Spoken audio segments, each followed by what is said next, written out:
Good morning, everyone. Happy Friday and happy Arbor Day. Today I'm going to read you a book called Our Tree Named Steve.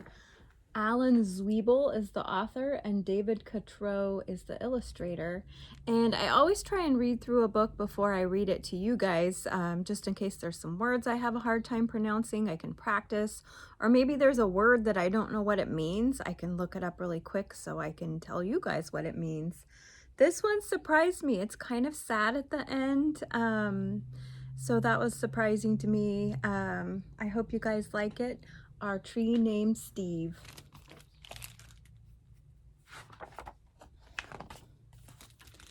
Dear kids, a long time ago when you were little, Mom and I took you to where we wanted to build a house for us to live in.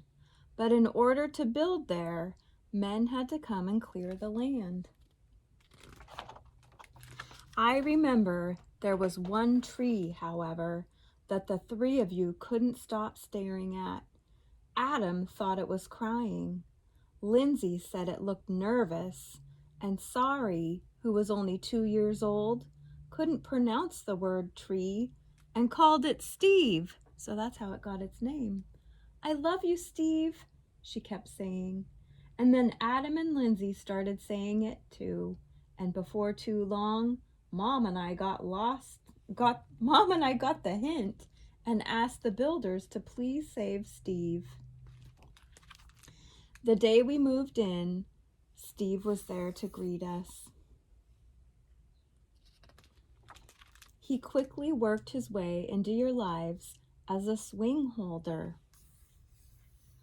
a target, third base, hiding place, jump rope turner, and whenever our dryer broke down, he held our underwear with pride. Look at the dog. Oh my goodness. Yes, right there in the center of our yard, this weird looking tree grew to become the center of our outdoor life. Through all our barbecues, campouts, dance parties, or when Adam and Lindsay started getting crushes on the Simon kids next door, Steve adjusted to our every need. And it wasn't always easy. Standing tall through the snowstorms in the winter, or when Uncle Chester napped in the hammock couldn't possibly have been fun. Not to mention the time that the sewer overflowed and Steve sucked up all the smelly water before it drowned Kirby. Poor Kirby, he jumped up on his house. Then got so sick himself that the tree doctor had to give Steve a haircut that made him look like a big thumb.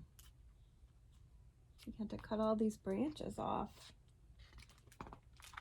Through the years, Mom and I have tried to show you, in a world filled with strangers, the peace that comes with having things you can count on and a safe place to return to after a hard day or a long trip. Which brings me to the point of this letter. Last week, a storm hit our area. And though we spared Steve's life a long time ago, this time we couldn't save him. Are we sad? Sure we are. But even in his final moments, when he could have fallen on our house, or Sari's swing, or Kirby's house, or Mom's garden, Steve performed his last trick and protected all of us to the very end. And friends like this are hard to find. So, when you come home from Grandma's next week, Steve will not be able to greet you as he's done in the past. I'm sorry. And look at the dog, it's pretty sad too. But please know that Steve will always be with us, in our hearts, in our thoughts, and in a different tree at the other end of our yard. See you next week. Love, Dad. So there's another tree. So something that you can do to celebrate Arbor Day is to plant a tree. I meant to take a picture before I left my house this morning, but when my husband and my kids and we first moved into our house, 17 and a half years ago, we planted a little redwood tree.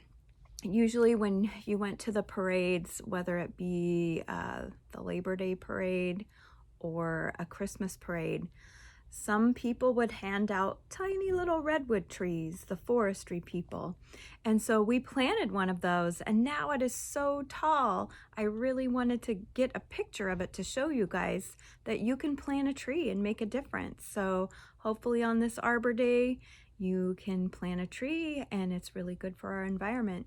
I hope you guys enjoyed the story. I hope it wasn't too sad for you.